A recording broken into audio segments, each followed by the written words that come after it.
InsyaAllah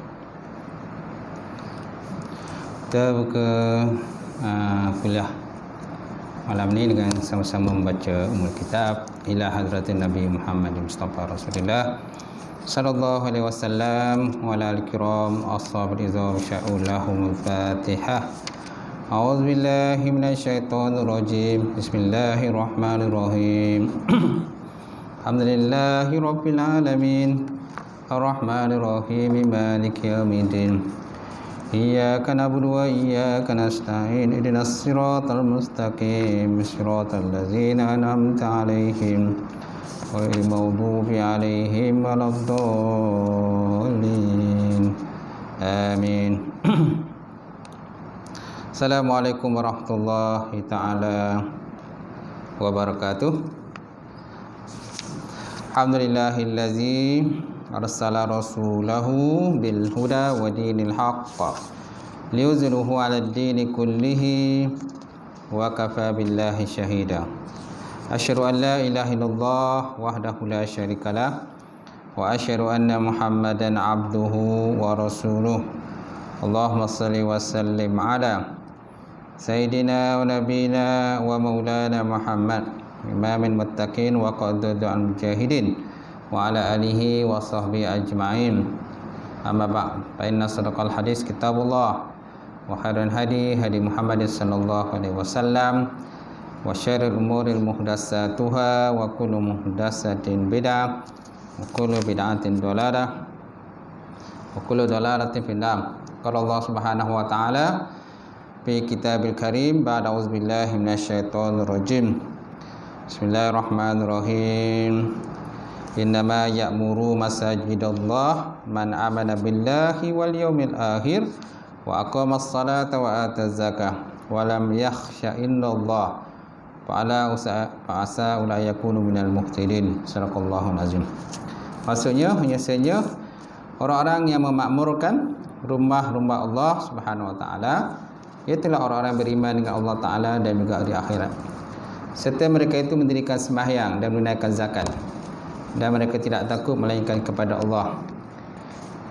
Fa'asa ulaika yakunu minal muhtadin. Mudah-mudahan mereka termasuk dalam kumpulan orang-orang yang mendapat hidayah petunjuk daripada Allah.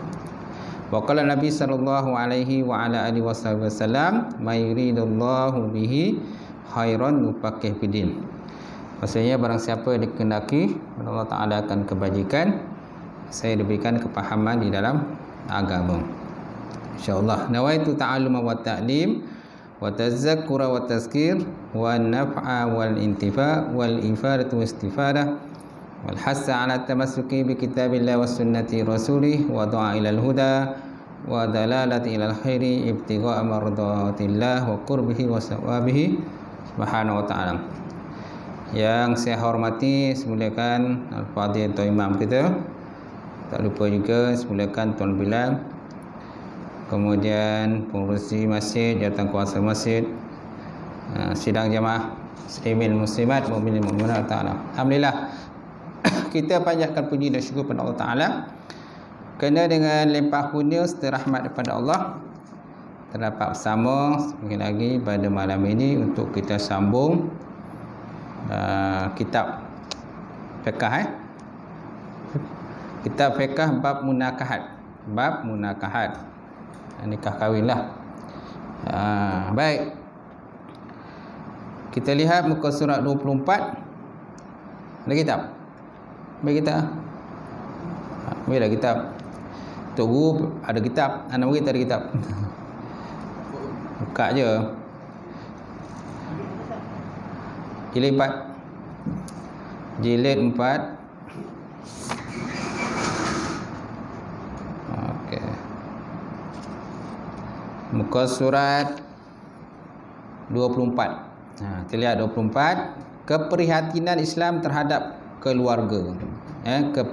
Keprihatinan Islam terhadap keluarga. Muka surat 24. Qala musannifu wa ta'ala wa nafa'ana bi ulumihi fi daril amin. Telah berkatalah oleh musannif ataupun pengarang kitab, mudah-mudahan akan bermanfaat ilmunya insya-Allah dalam dua negara, dunia dan akhirat. keprihatinan Islam terhadap keluarga. Keprihatinan Islam terhadap keluarga nampak jelas dalam persyariatan. Dalam persyariatan dan hukum hakam yang mengatur sistem kekeluargaan tersebut. Keprihatinan Islam terhadap keluarga ni tuan-tuan nampak jelas dalam persyariatan dan hukum hakam yang mengatur sistem keluarga tersebut. Contohnya pertama, suruhan berkahwin. Suruhan ataupun galakkan berkahwin. Perkahwinan bertujuan untuk membangunkan institusi keluarga, betul tak? Ini kerana keluarga tidak wujud. Keluarga tak akan wujud tanpa ada berkahwin. Tanpa ikatan perkahwinan, hubungan jenis antara lelaki dan perempuan adalah dianggap sebagai zina. Kerana syariat Islam ni lengkap. Allah Ta'ala dah turunkan syariat Islam melalui lidah baginda Rasulullah sallallahu alaihi wasallam. Dalam Quran pun disebut, fankihu ma tabalakum minan nisa'i masna wa sulasa wa ruba'. Maka naklah kamu berkahwin daripada mana-mana perempuan, sama ada 2, 3 atau 4. Fankihu ma tabalakum minan nisa' masna wa sulasa wa ruba'. 2, 3 atau 4. Fa in khiftum alla ta'dilu fawahidatan. Fa in khiftum alla ta'dilu, maka jikalau kamu takut tak dapat berlaku adil, fawahidatan, maka cukuplah seorang, tuan-tuan. Maka cukuplah seorang. Macam tu. Seorang pun kadang tak terlayan. Betul tak? Kalau ada isteri 2, 3, tak tahulah, nak jumpa pun susah. Tapi ada juga kadang-kadang okeylah, dia boleh kontrol dah.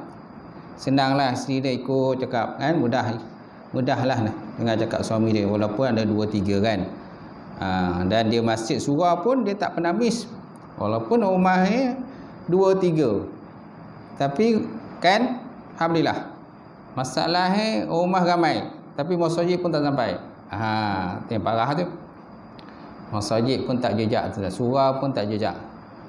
Tapi kalau ada rumah dia ramai tapi masjid pun datang selalu, alhamdulillah kan. Jadi sebagai contoh tu, jadi contoh pada orang lain. Tu kan. Baik.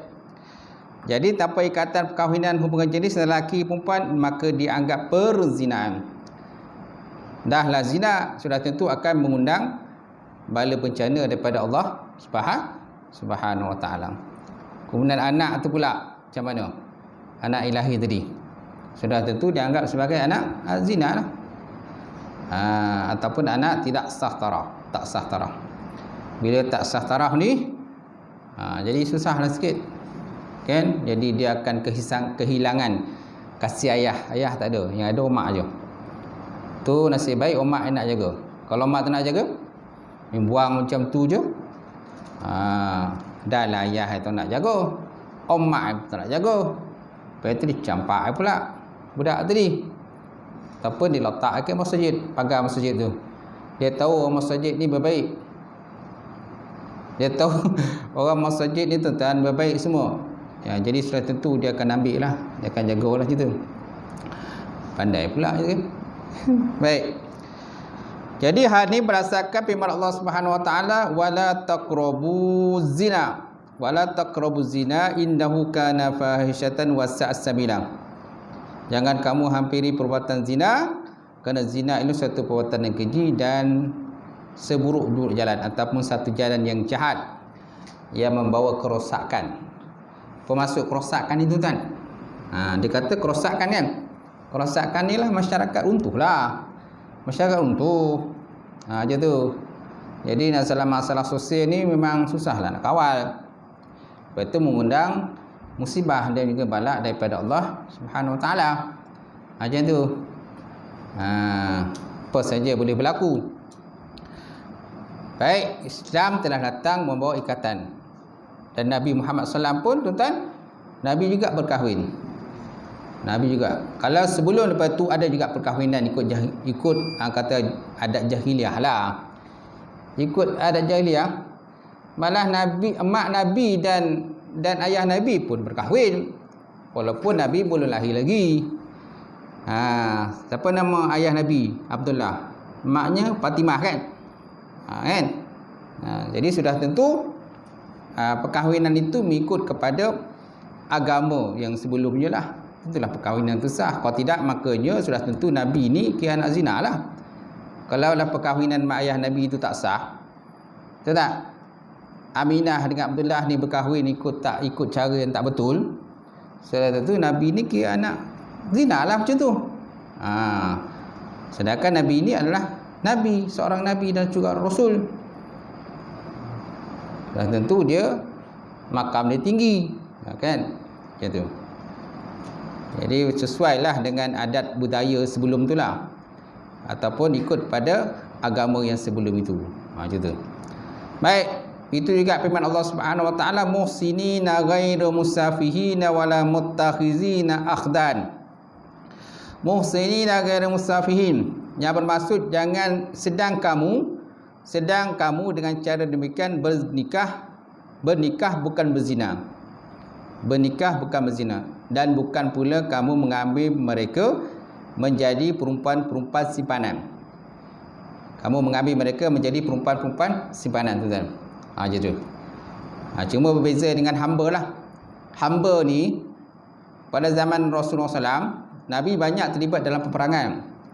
Dalam peperangan-peperangan itu ada hamba-hamba, ada perempuan-perempuan yang ditawan, perempuan-perempuan yang ditawan, ada kanak-kanak yang ditawan. Macam tu. Itu dikatakan sebagai harta ghanimah, harta rampasan perangan. Jadi harta rampasan perangan tadi dibagi-bagilah kepada sahabat, para sahabat. Macam tu. Jadi mereka menjadi hamba lah kepada sahabat. Mana-mana yang telah ditawan dalam peperangan, maka dikira sebagai hamba dalam peperangan itu. Dan menjadi hamba kepada Nabi dan juga para sahabat. Ada hamba-hamba wanita itu yang dimerdekakan. Macam tu. Kalau tak dimerdekakan, maka mereka tetap masih dikira sebagai hamba kalau tak dimerdekakan. Dan itu bukan dalam kategori perempuan simpanan. Itu bukan perempuan simpanan, tapi hamba hasil daripada rampasan dalam peperangan. Macam tu. Baik. Kemudian pensyariatan hak-hak suami isteri dan tanggungjawab kedua-duanya. Pertama, tanggungjawab suami terhadap isteri. Apa tanggungjawab suami terhadap isteri?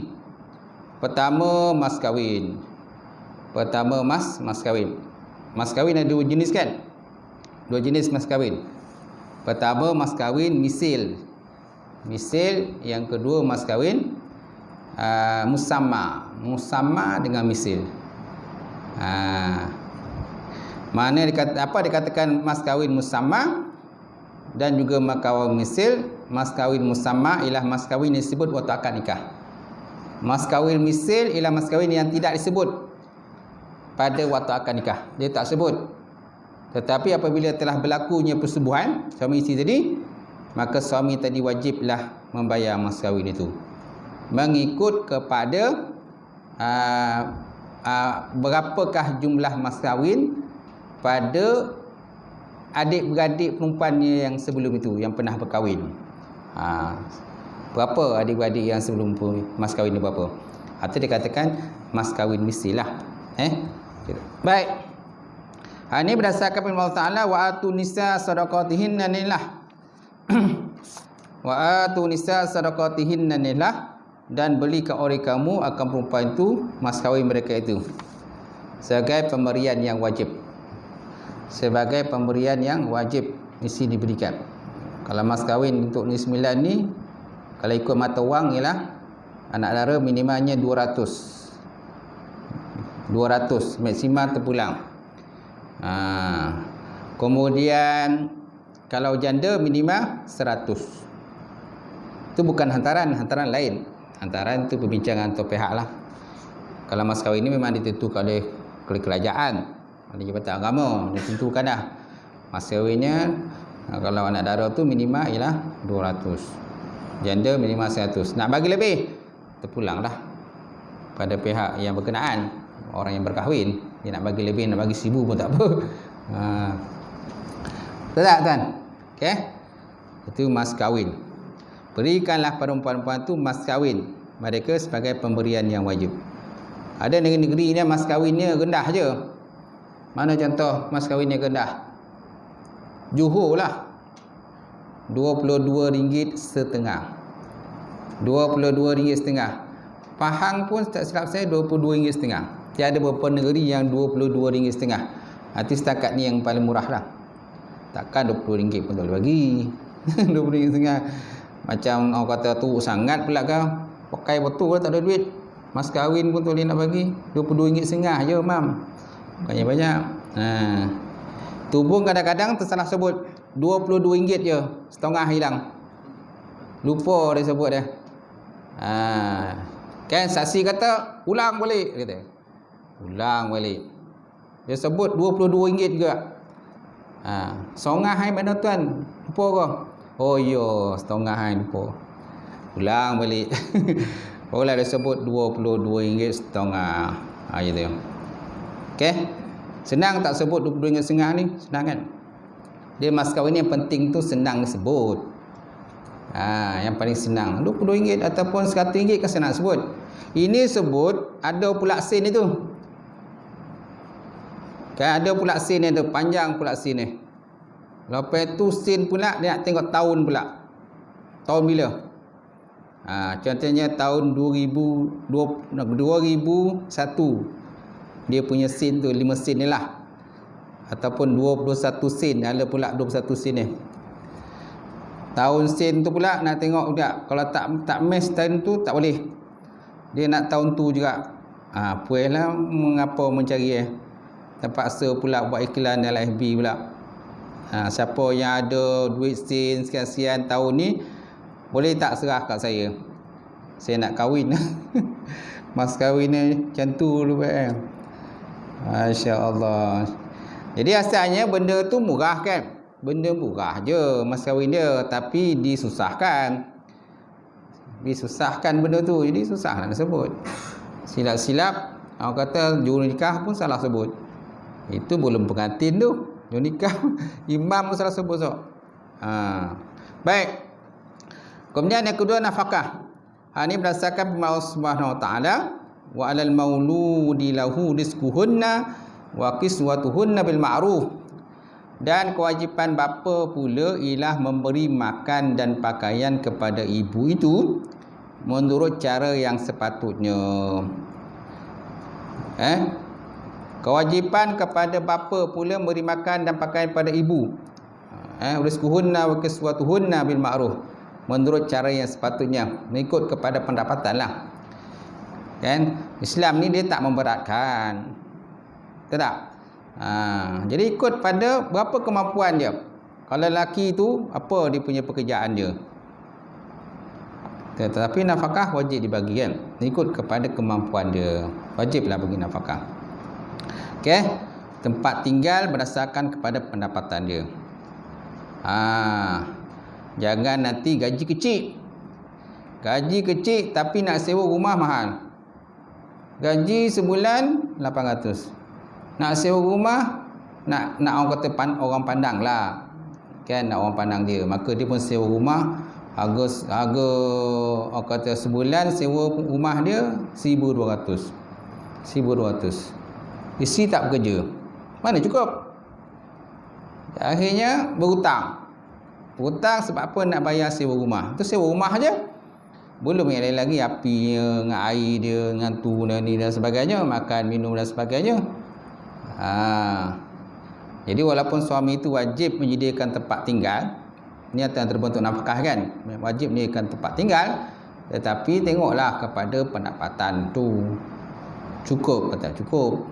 Kalau rasa tak boleh tinggal di rumah mewah, jangan tinggal rumah mewah.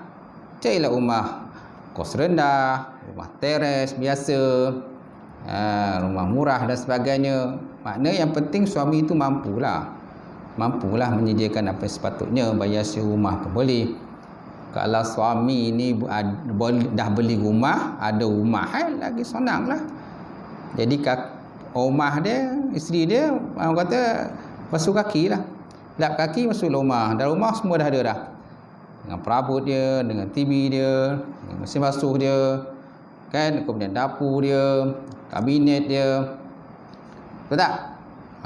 TV semua ada, lengkap. Oi, gianglah je tu kan. Dapat suami je tu. Semua dah ada. Ini bila kahwinnya satu benda pun tak ada. Lepas tu menyewa dengan kos yang tinggi, yang tak berpadan dengan gaji dia. Jadi akhirnya berhutang dan sebagainya.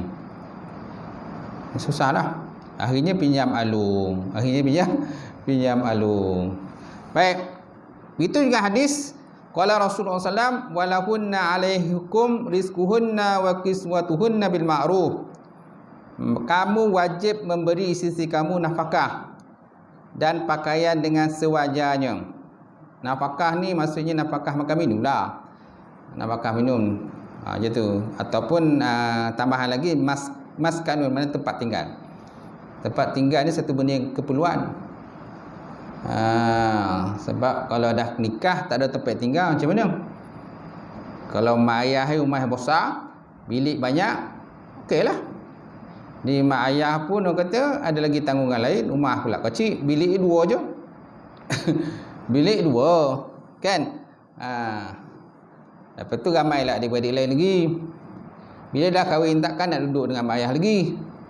Sudah tentulah kena cari rumah yang lain, yang selesa, kan, yang bersesuaian dengan pendapatan. Itu.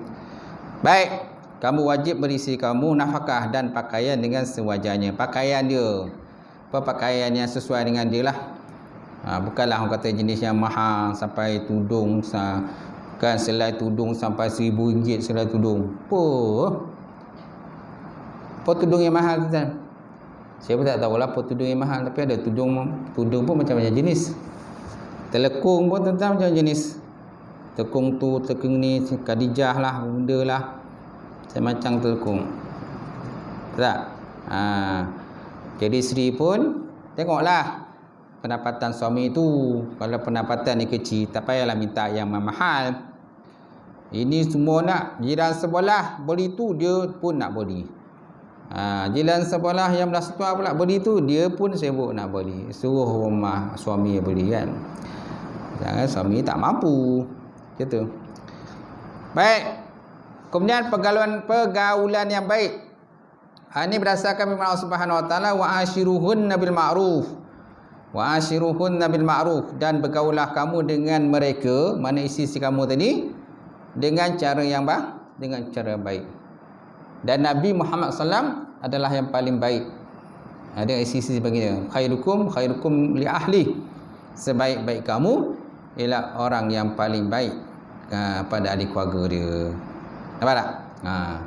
Macam Nabi tu kan, Nabi Muhammad SAW, kalau di rumah para isteri baginda, kalau sebut dalam kitab Nurul Yakin, dalam kitab Sirah Nurul Yakin, disebutkan bahawa sifat Nabi Muhammad SAW ni kalau kat rumah, dia tak minta pada isteri dia makanan.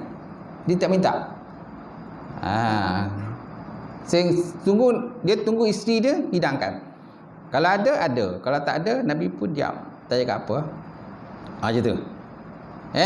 Dan Nabi, kehidupannya kita tahulah. Seorang yang sangat zuhud, kan. Nabi sangat zuhud. Kalau ikut dalam kitab Nurul Yakin itu, kan, ada masanya 3 hari dapur Nabi itu tak berasap. Ada masa sampai sebulan tu tak berasap dapur. Tak ada benda-benda yang boleh dimasak. Macam tu. Yang ada sekadar kurma je lah. Itulah makanan Rasulullah sallallahu alaihi wasallam. Dan Nabi ni tak pernah kenyang pun seumur hidup baginda Rasulullah sallallahu alaihi wasallam. Kalau kita berkali kenyang. Kalau tuan rumah kalau tak kata tak kenyang, kan, jangan balik gitu. Nak tak nak, konolah kenyang. dah kenyang mau balik. Apa itu siap tambahlah tu. Dia siap tambah. Kalau tak tambahkan, kecil hati lah tuan rumah, kan, macam tu. Apalagi dia punya masakan tu sedap. Kambing kari, kepala kambing kari, kan. Tengoklah tu. Dia kambing tu tuan, dia punya pukulan dia Kalau ada ayam ke apa semua kan, memang tak bersih ayam tu dah. Sebab apa? Orang fokus kepada kambing tadi. Kan, kekambingan tadi kan. Macam tu. Betul tak? Tapi kalau cuba tak ada kambing kan, yang lain tu semua licin. Ikan, ayam, udang, semua licin. Tapi kalau ada kambing kan, habis yang lain semua tak bersih. Usik, tapi tak banyak lah. Sebab apa? Yang kambing dia tadi dia punya pukulan tu hebat kan? Gitu. Sebab kambing marah. Berapa tan kambing? Seekor sekarang? 1,100. Puh. Sebelum diproses. Nampak tuan? Sebelum diproses dah 1,100. 1,007.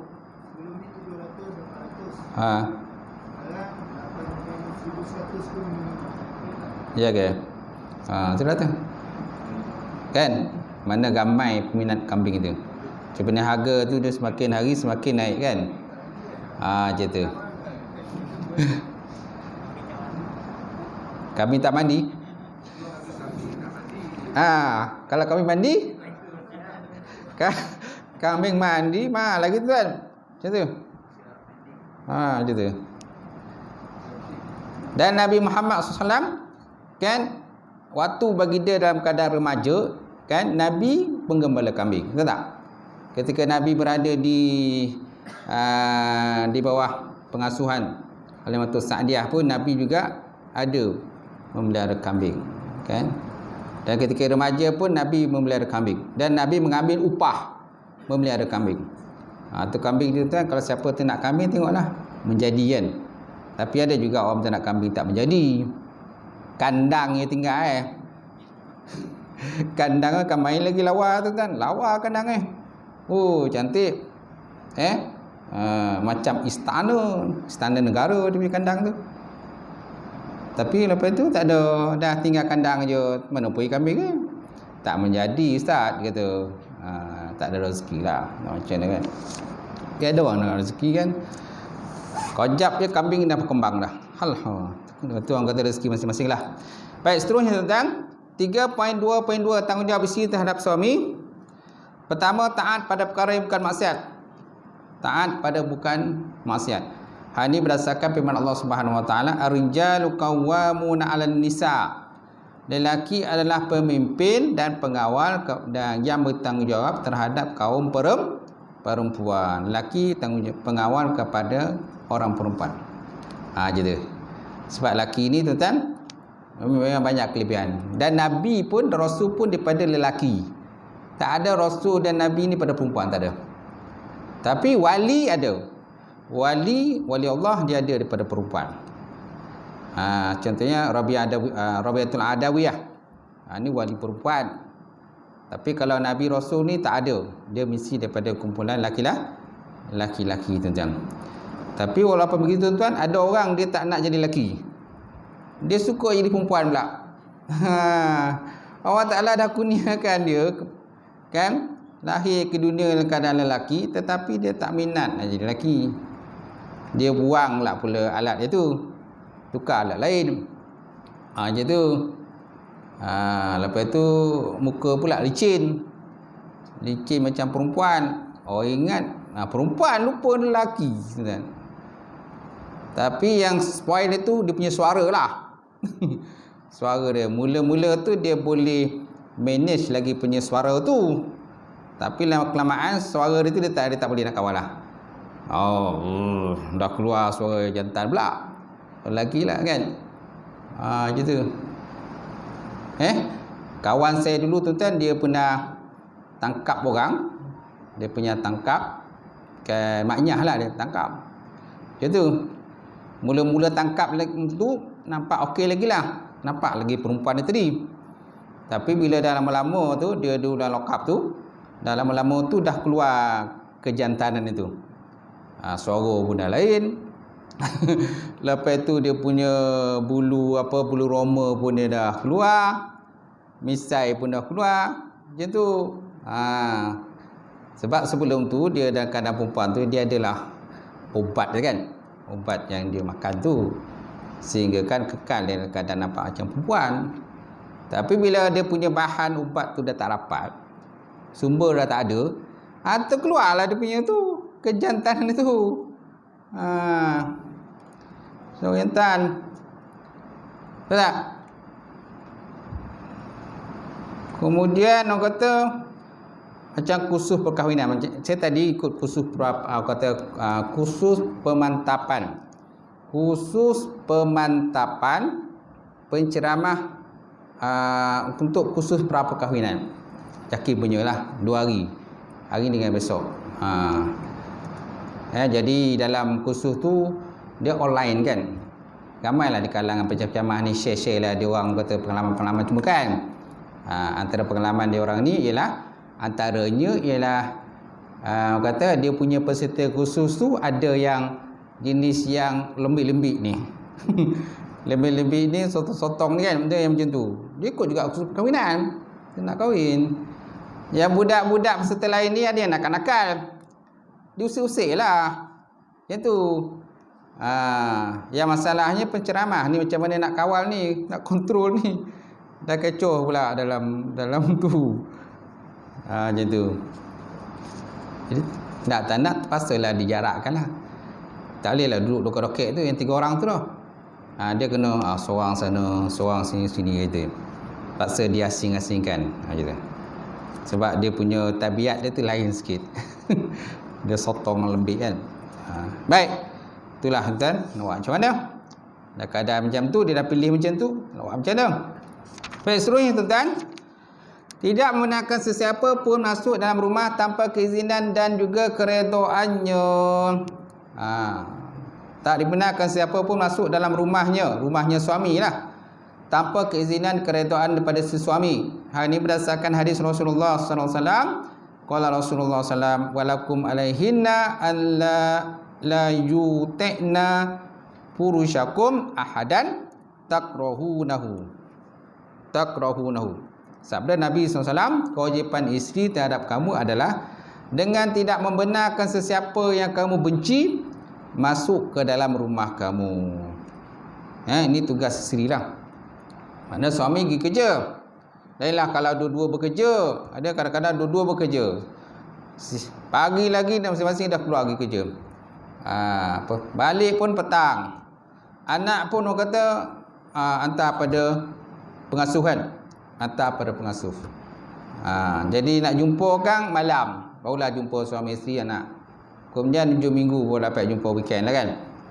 Ada yang kadang yang kerja ni suami je yang kerja, isteri tak kerja, duduk rumah, kemas rumah, masak, lepas tu jaga anak. Kalau ada anak dah urus apa yang sepatutnya lah. Macam tu. Tapi ada juga kadang-kadang isteri ni tuan-tuan lain pula kerja kan. Macam tu.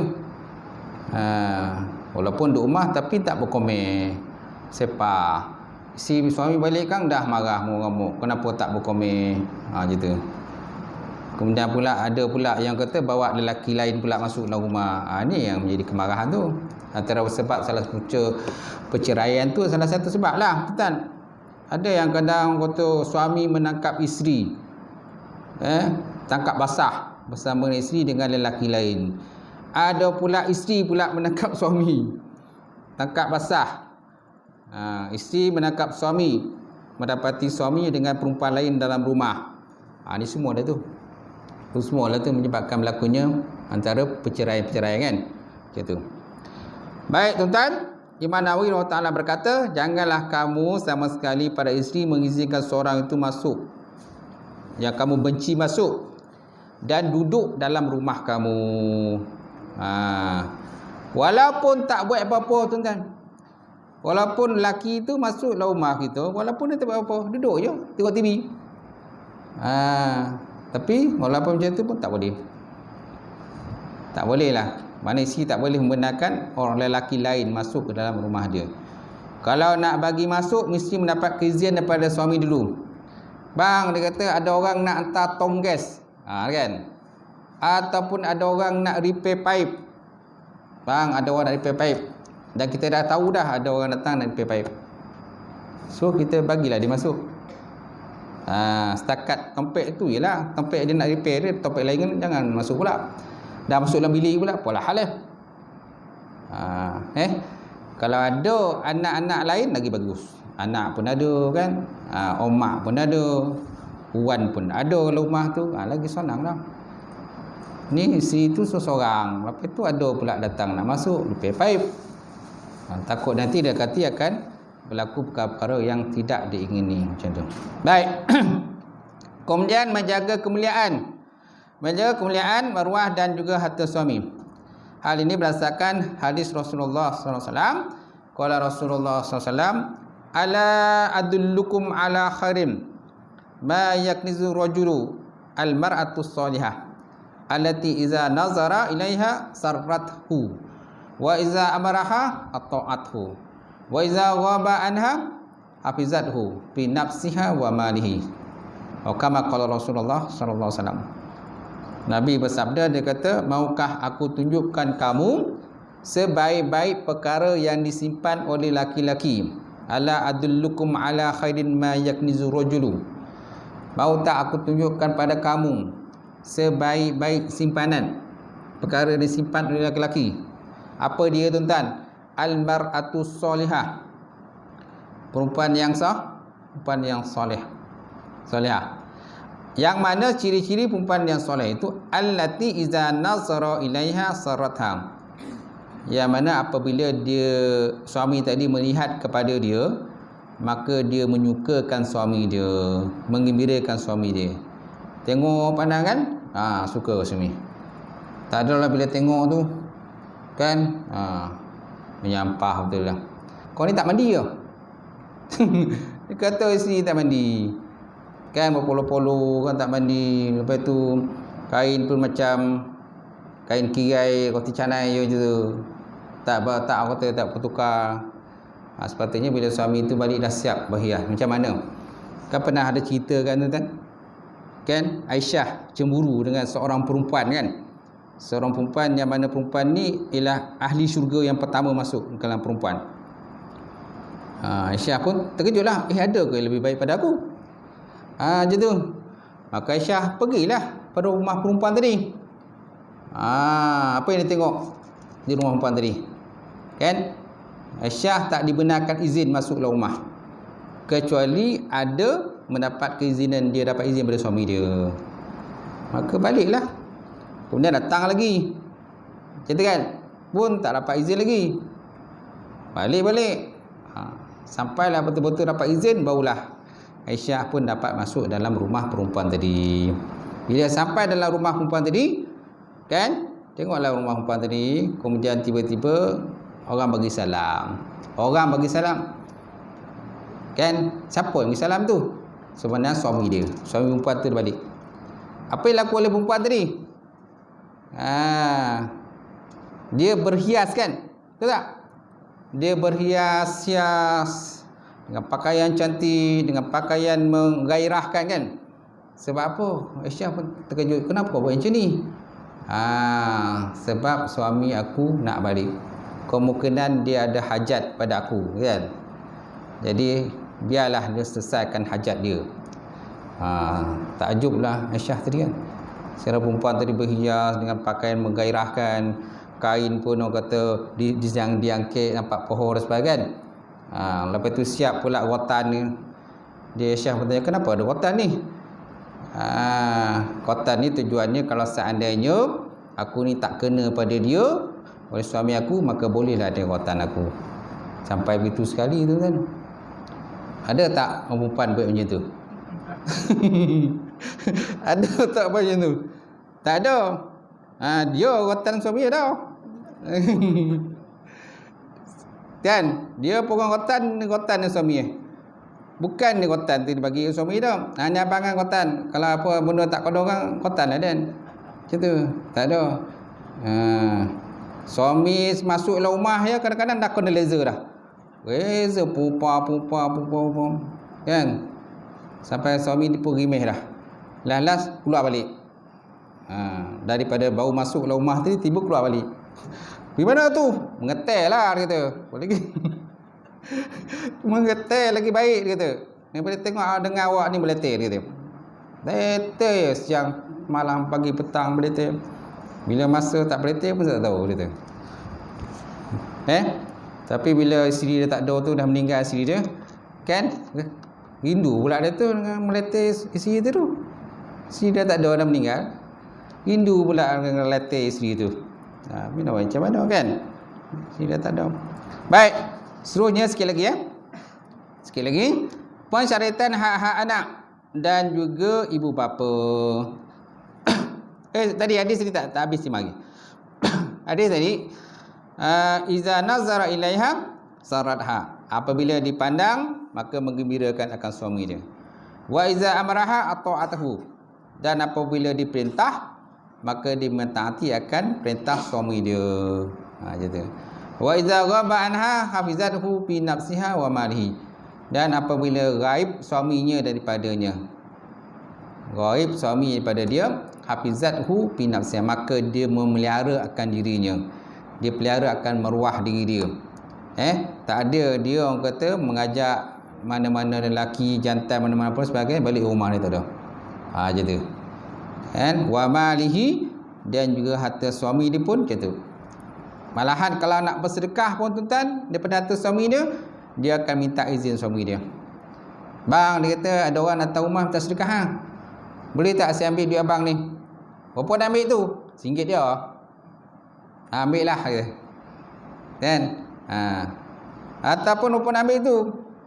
Dah lah RM1,000. RM1,000. Ambil lah, kurang sikit, janganlah macam tu kan. Berpadalah kan, berpadalah keadaan tu, berapa nak bagi orang yang datang minta sedekah tu. Kerana dengan sedekah tadi pun tuan, boleh melihara kita walaupun dengan sebiji tamak, kalau sebut hadis tu. Walaupun takutlah, Nabi kata takutlah oleh kamu akan azab neraka, walaupun dengan sebelah daripada biji tamar. Ingat tak hadis tu? Ingat kan? Itu hadis kursi tu tuan. Di mana apabila asal hadis tu, Allah Ta'ala mencipta akan langit, Allah Ta'ala menciptakan bumi. Bila Allah Ta'ala menciptakan bumi, maka bumi pun bergegar. Maka lalu Allah Ta'ala menciptakan gunung ganang. Bila gunung ganang dicipta, maka bumi pun dalam keadaan tetap. Disebut dalam hadis kursi tu. Dalam kitab hadis kursi ya. Kemudian apabila bumi dah tetap, maka Allah Ta'ala pun mencipta satu benda yang lebih baik daripada bumi, daripada gunung ganang tadi, iaitulah besi, al-hadid, besi. Kemudian adakah lagi benda yang lebih baik daripada besi? Iaitulah Allah Ta'ala menciptakan api. Ada tak lagi benda lebih baik ataupun lebih hebat daripada api? Allah Ta'ala menciptakan air. Kemudian apa lagi lebih baik daripada air? Maka Allah Ta'ala ciptakan seterusnya, itulah Allah Ta'ala mencipta angin. Kemudian apa lagi yang lebih baik daripada angin? Iaitulah orang-orang yang bersedekah walaupun hanya dengan sebiji buah tamar. Gitu. Walaupun dengan sebiji. Oleh itu takutlah kamu kepada azab neraka walaupun dengan kamu bersedekah dengan sebiji buah tamar. Kalau sebiji buah tamar tuan, apalah sangat nilai dia? Tak? Kecil sangatlah, sebiji je. Bukannya orang kata satu dulang orang kata nasi biryani ataupun nasi Arab. Tak ada kan? Sebiji kurma je. Tapi dengan sebiji kurma tadi, kalau kita bagi benda tu ikhlas kerana Allah Subhanahu Wa Taala, dia punya kekuatan lebih hebat daripada tadi gunung ganang tadi. Gunung ganang, besi, api, air kan. Kemudian angin itu, itu lebih hebat hasil daripada kita sedekah dengan walaupun dengan sebiji buah tamar. Gitu. Masya-Allah tuan. Baik. Jadi kalau si isteri tu dia nak bersedekah, kalau harta tu memang harta suami dia, walaupun sebiji buah tamar, maka naklah dia minta izin daripada suami dia. Begitu juga kalau isteri nak keluar daripada rumah. Nak pergi mana tu? Nak pergi vaksin. Minta izin daripada suami. Suami tak ada rumah kerja. Ataupun nak pergi mana tu? Nak pergi kedai jahitnya, nak hantar baju nak jahit. Minta izin daripada suami kan? Tak izin. Dahlah kalau suami tak ada. Dah ibu tunggal nak minta siapa Ustaz? Minta siapa kan? Tak ada minta siapa lah. Minta lah kalau ada ayah, minta rezeki ayah. Kalau ibu, kalau ada ibu. Macam tu. Habis kalau bapak tunggal macam mana Ustaz? Bapak tunggal nak keluar, bapak tunggal nak keluar, tak payah minta izin siapa lah. Keluar sendirilah. Macam tu. Baik. Kemudian pensyariatan hak-hak anak dan juga ibu bapa. Tanggungjawab ibu bapa terhadap anak, nafkah. Wallahu a'lam bissawab. Cukup sekadar tu tuan-tuan perbincangan malam ni. InsyaAllah akan datang kita sambung lagi. Saya buka soalan. Kalau ada soalan sebelum saya tutup, ada tak? Jalan tak? Jalan. Mas kahwin tadi kalau dia letakkan tak sebut duit. Satu mangkuk emas. Duit dia tak sebut. Semangkuk emas. Emas pun dia tak sebut nilai. Dia kata macam tu je, satu mangkuk emas. Boleh lah. Boleh. Boleh. Tapi dekat borang tu, tulislah berapa nilai emas tu. Sebab kadang-kadang benda tu dia bila ingkir besok kalau terjadi apa-apa, bercerai ke pasangan tadi kan, dia tuntut balik tu.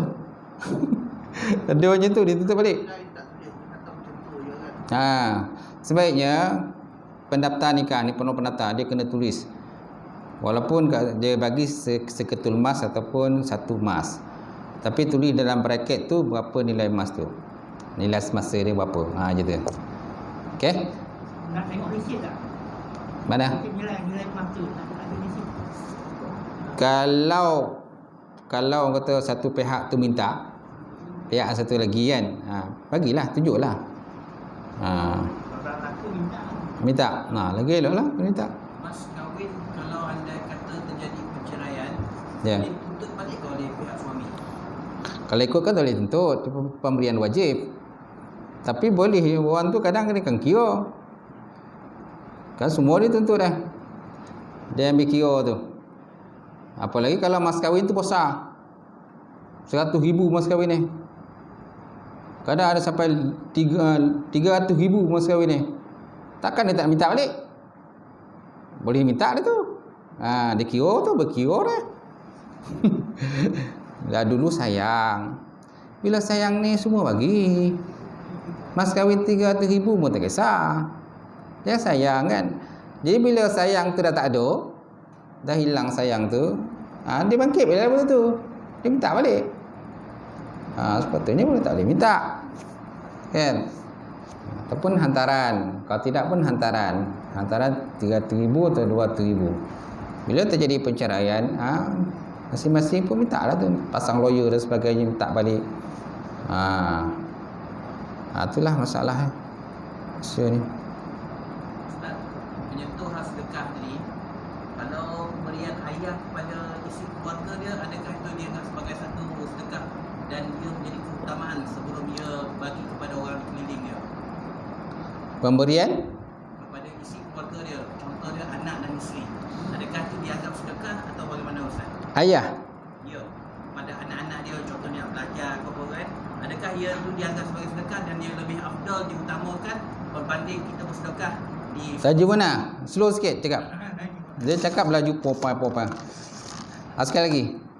bersedekah pemberian ayah tu kepada anak-anak ataupun isi keluarga tu. Ayah siapa? Ayah suami ke ayah isteri? Ayah kepada anak-anak tu lah, kepada isi keluarga dia tadi. Adakah dia lebih afdal berbanding dia bagi pemberian harta dia tadi ni kepada masjid ataupun surau? Pada anak dia lah. Maknanya lebih afdal lah kalau dia bagi. Ni cerai ke apa? Maksudnya sedekah, maksudnya dibagi dia punya belanjakan harta dia kepada anak-anak dia dulu dan isteri dia, mana isi keluarga dia dulu. Keluarga dulu. Keluarga dia, isteri, anak. Itu yang kena aulakan dulu, dibagi. Kalau ada lebihan, barulah bagi kat surau, kat masjid, sedekah tempat-tempat lain. Kerana oleh keluarga itu naklah kita dahulukan. Nanti ada tu, macam akan datang. Ada di situ. Sebab ada kadang jadi macam tu, bila dengan orang kata dengan anak isteri tu dia berkira dia. Dengan masjid dia tak berkira dah. Berapa nak? Kan? Pula macam tu pula kan. Berapa nak? Boleh je, tak ada masalah. Tapi bila rumah minta, anak minta, orang kata, bah minta lah duit dengan bayar sekolah kan. Tak ada duit dah. Tak ada duit. Kau minta ke mak kau. Mak tak kerja. Mak pun mengarap pada ayah. Ayah pun tak bagi. Terbalik dah tu. So maknanya kita kena tahu aulawiyat di mana? Aulawiyat, keutamaan tu mana? Kan kita ada belajar, ada belajar fiqh aulawiyat kan? Keutamaan tu. Mana keutamaan? Isteri, anak-anak, ahli keluarga itu yang diaulakan dulu. Kalau dah selesai dia punya ahli keluarga tu, barulah kita gunakan duit tu untuk sedekah yang tempat lain pula. Macam tu. Boleh? Boleh tuan? Alright. Ada lagi?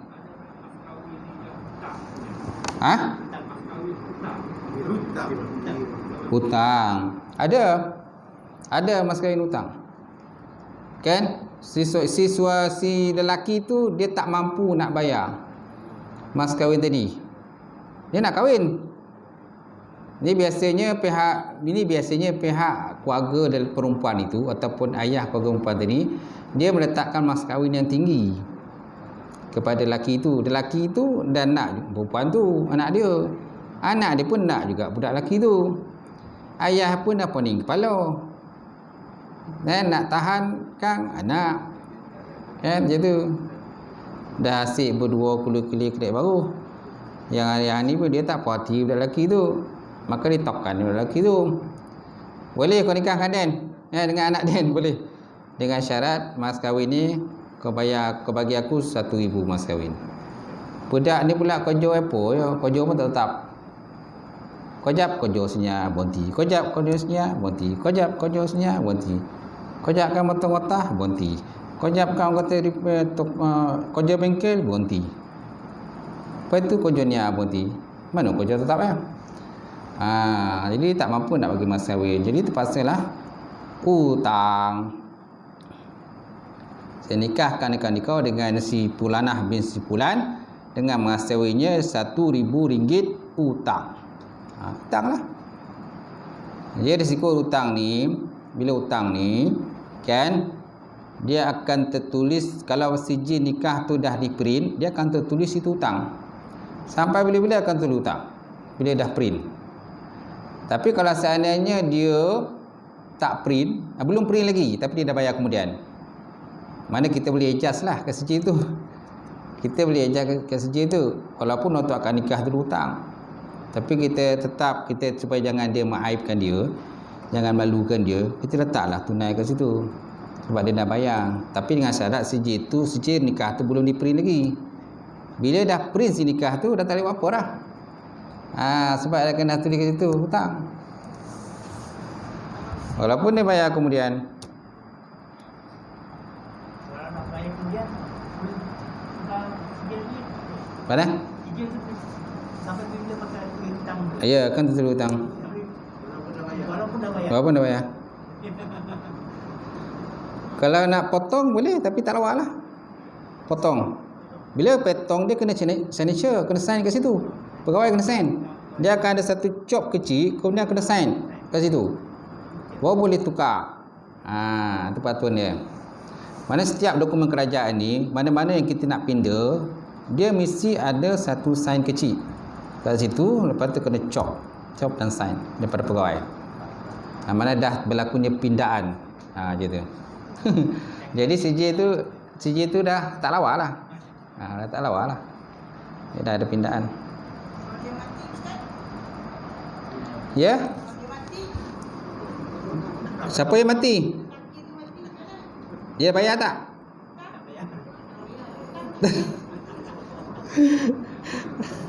Hutang maknanya dia punya roh tu tersangkut lah.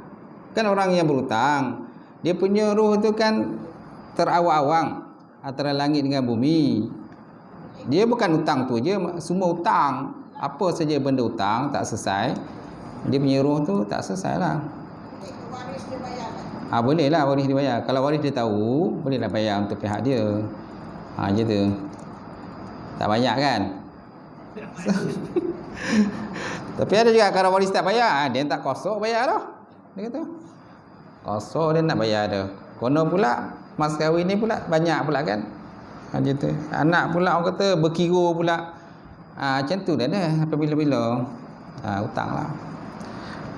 Habis tu saja insya-Allah. A'udzubillahi minasyaitonir rajim. Bismillahirrahmanirrahim. Alhamdulillahirabbil alamin. Wassalatu wassalamu ala asyrafil mursalin wa ala alihi washabbihi ajmain. Allahumma zidna ilman nafi'a wa yaqinan sadiqan ma'al mutaqabbala rizqan halalan mubarakatan katsira wa siyana fataya alim wa lana qulubana bi nuri ma'rifataka wa ftahna al arifin. Allahumma faqina fid din, Allahumma faqina fid din. Allahumma ja'al hadza jam'al marhuma wa tafarruqana min ba'di tafarruqan ma'suma.